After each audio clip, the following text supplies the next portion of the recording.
भौजी भंसरी वाली वाह बहुत अच्छा कि राजा हो ढोरी हमर छिल देलन। ए भौजी तलार चटलू त का हाल बा। आज हम फिर से बात करें भोजपुरी गाना के। आज तो इनको पोस्टर देख के बारे में पता लागल हुई कि आज के प्लाई कैले बानी। तो भाई लोग आज के वीडियो इतना गाना फाड़ बानू कि देखला के बाद में तो इनके मन करी हिलावे के। ऐसे कहल चाहते हैं भाई लोग वीडियो जैसे कि लास्ट देखा बहुत मजा आई। तो वीडियो बनाने के बस एक ही मकसद बा, एक ही मकसद रहेला आप सभी को दिल से हंसाने के लिए, ना किसी को दिल को ठेस पहुंचाने के लिए। तो वीडियो को पूरा देखम, देखला के बाद में भूल जाए। तो बिना कोनो लाना लहसुन के आज के वीडियो स्टार्ट करते हैं।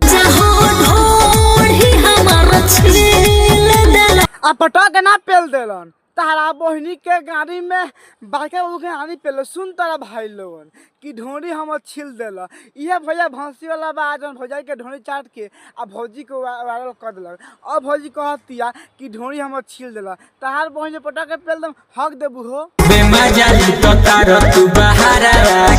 अच्छा खूब मजा लुटत तारा तू बहारवा के।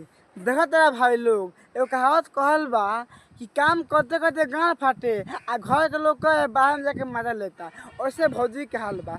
भैया वो गाँव फाटे 12 घंटा ड्यूटी करके आई भौजी कहती है कि बाहर में जाके मजा लेता है। भौजी तरह के पटा के पेल दिन हक देबू। काम धाम करे पूरा घर हम मानतनी भौजी कि ता घर में देवर बा सब काम धाम करता है। मतलब ई ना कि अपना देवर से फंस के अपना देवर को दे देबू। अरे तो घर में भतार नहीं खे तो मान तो देवर बा तो देवर न करी। तो देवर ना रही तो ससुर करी आ ससुर ना रही तो मतलब सास ला करी। अगर सास ना रही तो भतार तो घर रही। हम मानता नहीं लेकिन ई गलत बात बा कि जब भैया से कहता कि सब काम धाम कर देवा। अरे बहन चल कौन बात ना भौजी आगे कह। वाह रे तारा बहनी के गाड़ी में जेसीबी के लंड पेलो वाह बहुत अच्छा कि एक टिप दे दी का देवरवा के। वाह रे भौजी बहुत अच्छा।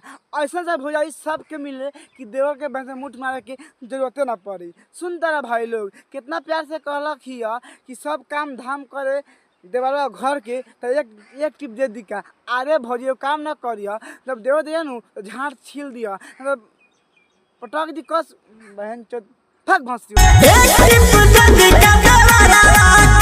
झाट ना छिलबू। तारा बहनी के प्रणाम करो लहंगा उठा के। मतलब कैसे बात करते यार कि एक टिप दे दी का देवरवा के। अरे भौजी काम ना करता तब अपना देवर के एक टिप देवे नु तो हमलोग के देवर बना ले। आ तो घर के का तू कभी लहंगे के भीतर झाड़ छिले के मैंने अपना लहंगे के भीतर तू जथी कबे नु हम सब साफ सफाई करके पूरा तैयारी रखम। लेकिन हम लोग एक टिप दे दे प्लीज दे देना बहुत मन करता।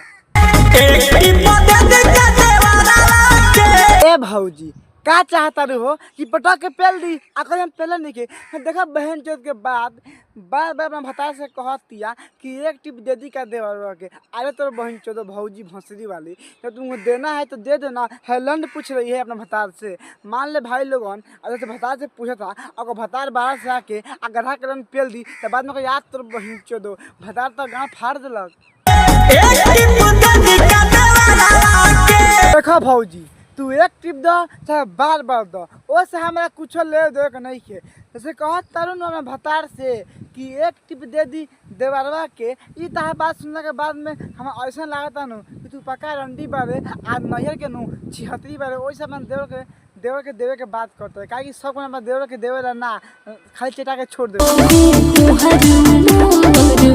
अच्छा कमे तहार उमर बा। अरे भौजी तोरा कौना एंगल से सरवा के उम्र कम लगता रे। अगर ये सरवा के बियाह कर दिला ना तो साल भर में एक या दू ले कर दी। लेकिन ये साल के कम उम्र कहता नु ई हम नहीं की मान सकते। काहे कि बंदूक हाथ में लेके नकली आशा रंगदारी झाड़ता पटक के पेल दम हगिए दीहन। डर डर साल के इतना बानू कि कहीं का हम भले वीडियो बनावता हूँ साथ हाथ में बंदूक लगे रंगदारी झाड़ता नु आज हम लगे नु तो इतना सार के पेलम कि हग दियन। सच कहता नहीं झूठ ना। सार बंदूक हाथ में लेके नकल लिया गाँव पर पाँव देखाता सर जा भौजी निमन हले नहीं झाड़ छिलवाइत नु का कहता र जब चाहम तब चाहम जहाँ रोक दे। ए सार तहार बाप के चलता का तू जहाँ चाह तहाँ रोक देब। सार तो नहीं इतना कूद के पेलाऊ नू आ बाद में हम पेले नहीं नू तो गाँव को खून निकली सारा बूढ़ छू छू ना जब जब रुकबा तू रुकब पटांग हम सार हक देब गाड़ देवे वाला बनी राइफल से ठोक दे मतलब क्वेश्चन सारा बात करता हो कि रंगदार है राइफल से ठोक दे देख देखिए कहा जाला घर में खाए ना आ बाहर बड़ा बड़ा फेंकी ले ए सार बुढ़ छू ना आके इंस्टाग्राम पर बनाता वीडियो आ कहता ठोक दिले वो राइफल से आके में झान छील दिह तार बहिन चेदो कहीं का भाग भसी रोला।